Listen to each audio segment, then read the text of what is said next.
તો મિત્રો મારું નામ વિક્રમ છે અને હું નવસારીની અંદર રહું છું। મારી ઉંમર 19 વર્ષની છે અને હું બીકોમ ના પ્રથમ વર્ષમાં છું। મારા પપ્પા સરકારી નોકરી કરે છે, આથી તેની અવારનવાર બદલી થઈ રાખે છે। નવસારીમાં આવ્યા પછી મેં કોલેજમાં એડમિશન લીધું અને જીમ પણ જોઈન કરી લીધું। હું 2-3 દિવસ જીમ ગયો, ત્યાં મારી નજર એક ખૂબસૂરત છોકરી પર પડી। તે ખૂબ જ સુંદર હતી। તે જ્યારે પણ એક્સરસાઇઝ કરતી તો બધા તેની તરફ જોઈ રહેતા। ઘણા બધા યુવાનોની તેની ઉપર નજર હતી, તો આમાં મારો વારો તો કઈ રીતે આવે? પણ કહેવત છે ને કે જે ચીજ આપણા નસીબમાં છે તે સામેથી જ આવી જાય છે। એવું જ મારી સાથે પણ કંઈક થયું।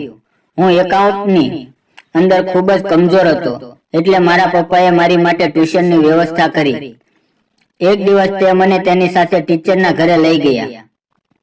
જ્યારે અમે તેના ઘરે ગયા તો એક આંટીએ દરવાજો ખોલ્યો। મને લાગ્યું કે તે ટીચર હશે, પરંતુ ખરેખર તો તે તેની છોકરી ટીચર હતી। જ્યારે મેં ટીચરને જોયા તો મારી આંખો ખુલ્લી જ રહી ગઈ, કારણ કે તે મારી સાથે જીમમાં આવતી છોકરી હતી। હું એટલો ખુશ થયો કે મારી ખુશીનું કોઈ ઠેકાણું ન રહ્યું। તેનું નામ કાવ્યા મેડમ હતું। બીજે દિવસે હું તેની પાસે એકાઉન્ટ શીખવા લાગ્યો। તે ઘરે ખૂબ જ ટૂંકા કપડાં પહેરતા હતા। મારે ઘરે જઈને રોજ હિંચકા ખાવા પડતા હતા। મને સમજમાં નહોતું આવતું કે હું તેને મારી ફ્રેન્ડ કઈ રીતે બનાવું અને તેની સાથે આનંદ કઈ રીતે કરું। રવિવારનો દિવસ હતો તો ટ્યુશન ઉપર છૂટી હતી।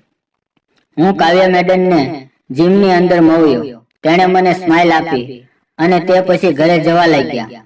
મેં પણ મારી બાઇક તેની સ્કૂટીની પાછળ ધીમે ધીમે જવા દીધી। હું ધીમે ધીમે મારી ગાડી તેની પાસે લેવા લાગ્યો, ત્યાં અચાનક તેનું એક્સિડન્ટ થઈ ગયું। દોડીને એક કૂતરો તેની સ્કૂટીની અંદર આવી ગયો અને તે સ્કૂટી ઉપરથી પડી ગયા। હું જલ્દી તેની પાસે ગયો અને તેને ઊભા કર્યા। તેના પગમાં થોડુંક લાગ્યું હતું। હું તેને મારી ગાડી ઉપર હોસ્પિટલ લઈ ગયો। ડોક્ટરે પાટાપિંડી કરી અને થોડા દિવસ માટે ચાલવાની ના પાડી।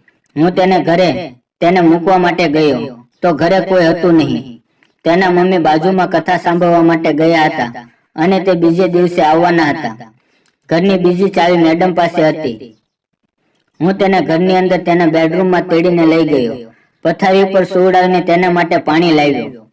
થોડી વાર પછી મેં તેને જમવાનું પણ આપ્યું, કારણ કે તે ચાલી શકતા ન હતા। હું આજે ત્યાં જ રોકાઈ ગયો, કારણ કે તેના ઘરે કોઈ જ ન હતું। સાંજે મેં ઓનલાઈન જમવાનું મંગાવ્યું। મોડી રાત્રે તેના પગમાં ખૂબ જ દુખાવો થવા લાગ્યો અને તે રડવા લાગી। મેં તેને મારા ગળે લગાડી લીધી। મારા એક અંગની અંદર વીજળી દોડવા લાગી। મેં તેને નાની એવી એક બકી કરી। થોડી વાર માટે તો તે પણ સમજી ન શકી। પછી તેણે મને ધક્કો દઈને દૂર કરી દીધો। તો મેં કહ્યું, હું તમને ખૂબ જ પ્રેમ કરું છું મેડમ। તો તેણે કહ્યું, હું તારાથી ઉંમરમાં ખૂબ જ મોટી છું। આપણી વચ્ચે આ સંબંધ શક્ય નથી અને હું લગ્ન કરવા માંગતી નથી। તો મેં તેને કહ્યું, જો તમારી રજા હોય તો આપણે બંને ફક્ત આનંદ કરી શકીએ છીએ। તેણે થોડી વાર વિચાર્યું અને પછી તેણે આંખો દ્વારા મને હામાં સહમતિ આપી। તેનો જવાબ સાંભળીને હું ખૂબ જ રાજી થઈ ગયો અને પછી એવું થયું કે હું તમને શબ્દોમાં વર્ણવી શકીશ નહીં। મિત્રો, વિડીયો પસંદ આવે તો વિડીયોને લાઈક અને ચેનલને સબસ્ક્રાઇબ જરૂર કરજો।